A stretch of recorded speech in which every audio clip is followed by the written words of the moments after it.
The Prophet ﷺ said, يَأْتِي عَلَى النَّاسِ زَمَانٍ كُلُّهُمْ يَأْكُلُونَ الرِّبَا. All of them will be consuming interest or usury. Now they say usury, interest, but it's usury.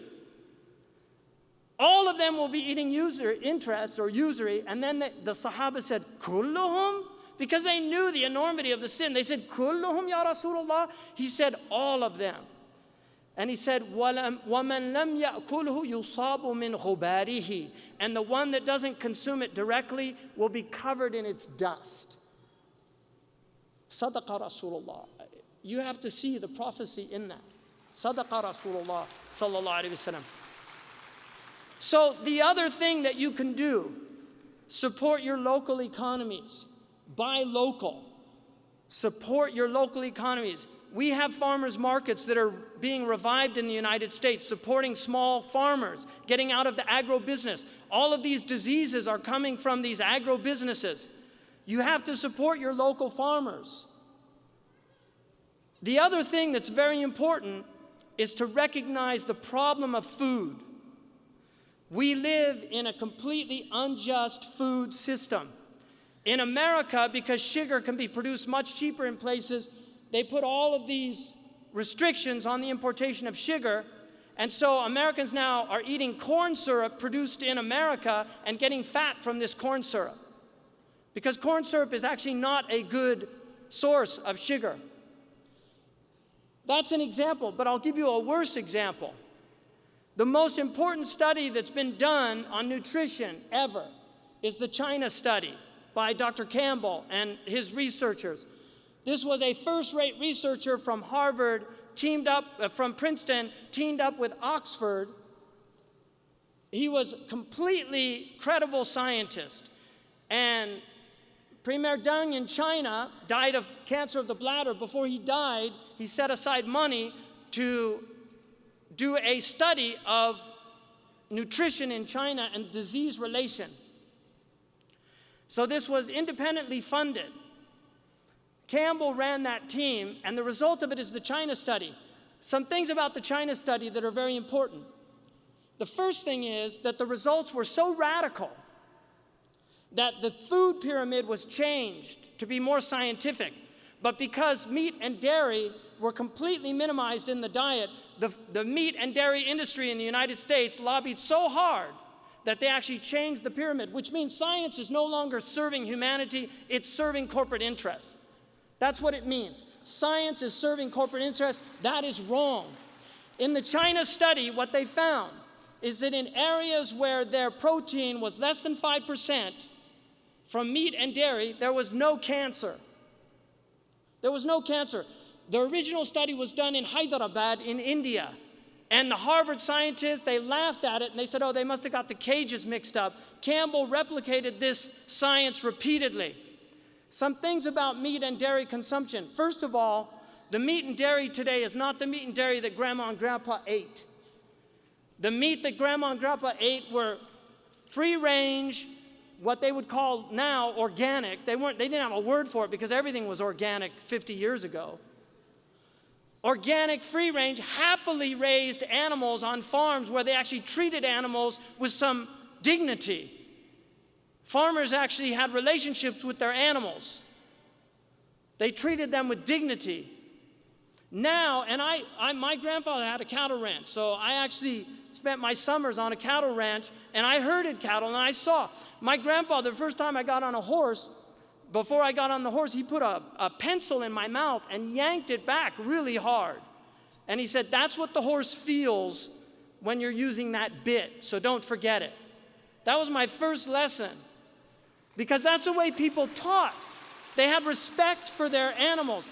In the United States, horses are not categorized as pets. They're categorized as livestock. You can starve a horse to death in America and not go to jail, which is wrong. Horses should have rights. Animals have rights in Islam. This is not a new concept.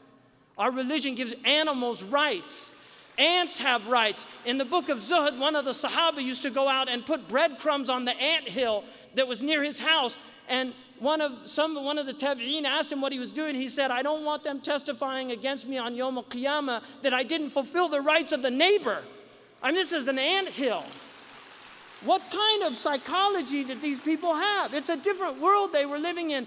Dr. Nasr was alluding to it last night. They lived in a different world. The Prophet spoke to animals. He spoke to animals. Our Prophet spoke to animals. He spoke to them, and they spoke back to him. This is not mythology. This is reality. We have people today that still speak to animals. Animals respond to you. They respond to you. They're sentient creatures. They have nervous systems. They feel pain. They become depressed. In America, we have dogs and cats on Prozac. This is a fact. Veterinarians prescribe Prozac for dogs in America. Don't think the dog is depressed because he's a dog. He's happy to be a dog. He's depressed because he's in a house that's depressing. The dog whisperer said he doesn't go solve people's dog problems. He goes and solves dogs' people problems. And the same is true for the horse whisperer, Buck. The horse whisperer said, I don't solve people's horse problems. I solve horses' people problems. Animals are intuitive. They know when something's wrong. Sayyidina Umar, during his Khalifa, prohibited eating meat every day. This is a fact. Also, don't think vegetarianism is not from Islam. People say that when they become Muslim and they're vegetarian, they say, oh, you have to stop eating meat. You have to start eating meat. Your iman's not complete until you eat meat. That's what they say. And then they give them the biryani and welcome to Islam. Ibn Abi Laham, one of the Sahaba, Ibn Abi Laham was a vegetarian. Kana nabatiyan. This is in the tradition. And the Prophet accepted that from him. Now, if you swore off meat for ibadah, that's a different thing. The Prophet told them not to do that. But he didn't want to eat meat. Maybe he didn't like it. But today, eating a lot of meat is unethical. I would say that eating fish, this is your choice, and I'm not dictating to anybody. You have to make your own choices. You do your research.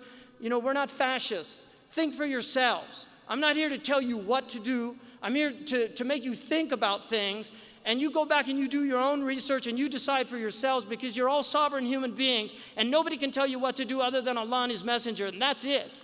Nobody can tell you what to do. And every scholar that tells you, he's telling you what he thinks Allah and His Messenger is telling you what to do. That's called ijtihad. But there are a few things where Allah spells it out, and fallibilism is very important. Our scholars need to have more fallibilism. We don't doubt Islam, but we should doubt our understanding of Islam. We should doubt our understanding of Islam. We don't doubt Islam, but we should doubt our understanding of Islam, because to have certainty about your understanding is to arrogate to yourself some divine knowledge that you don't have. So Sayyidina Umar said, إِيَّاكُمْ وَاللَّحْمِ فَإِنَّ لَهُ ضَرَاوَةً كَضَرَاوَةِ الْخَمْرِ. It's in the Muwatta. Beware of meat, because it has an addiction like the addiction of wine. Beware of meat. إِيَّاكُمْ وَاللَّحْمِ. Because it has an addiction like the addiction of wine. We have Muslims now eating meat 3 times a day, and then they're wondering why they have gout, why they have all these diseases. Seriously, start cutting that out. The other thing, I read a book last year called The Caveman's Diet. And in that book, he was arguing, he's not a Muslim. He said everybody should fast at least a month out of the year where they diminish this is what he said in his book. He's from LA. Everybody should fast a month out of the year and fast a couple of days in the month. Because he said our bodies are designed to be food deprived. They're designed that way, to be food deprived. If you want to see an amazing documentary, look at Sick, Fat, and Nearly Dead. Sick, Fat, and Nearly Dead. And you look at the miracle that happens on that. A man who fasted 60 days and then got another man who was almost dead to start fasting, and the man's transformation was amazing. We need to transform our food. We need to eat healthy food that's locally grown. If we're going to eat meat, you shouldn't eat meat more than once a week. Imam Sahar al-Tusturi, one of the conditions when he took on students, one of the conditions he stipulated was they only ate meat once a week.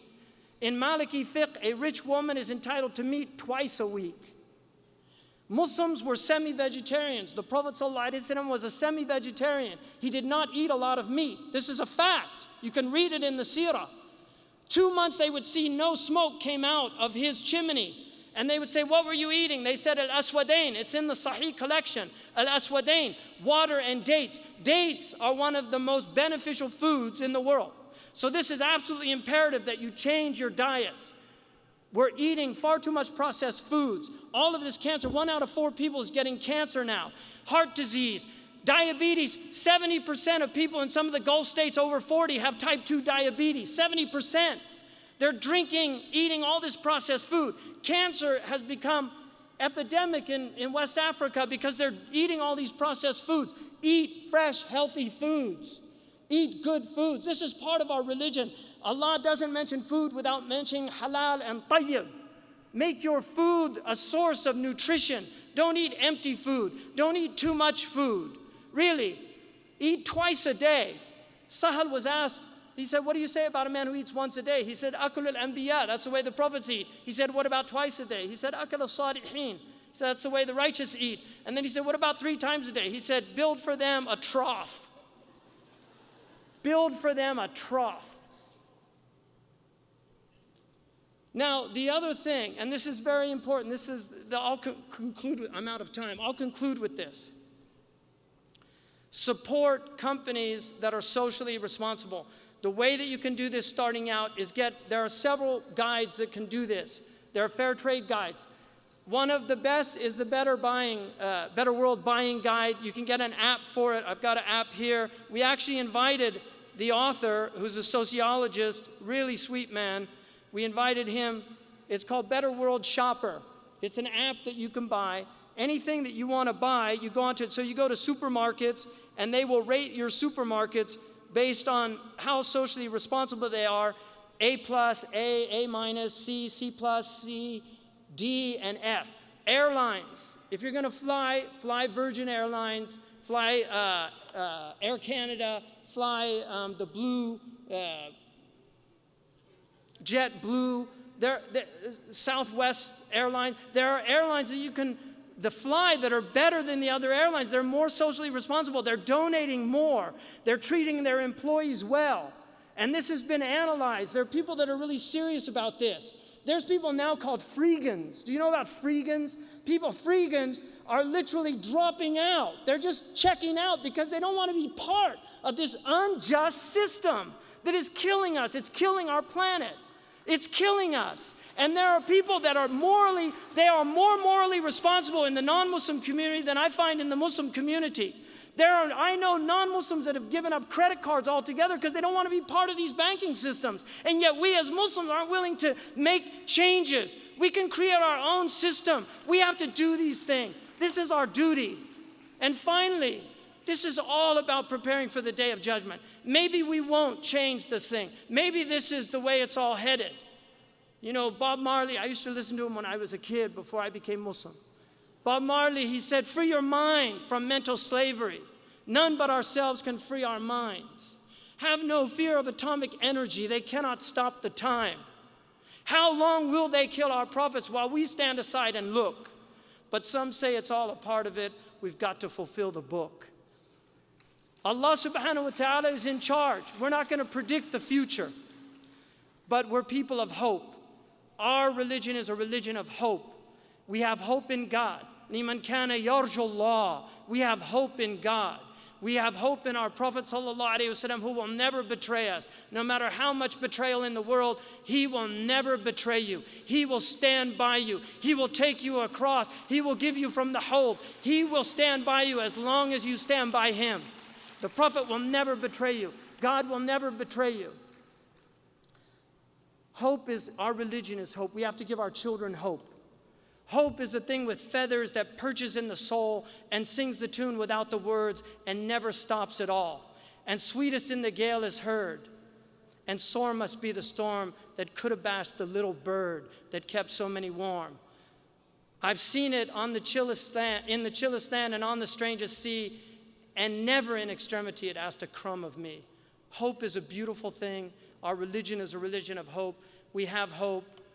Change your lives. Clean your houses out. Stop supporting this unjust economic system. Assalamu alaikum wa rahmatullah.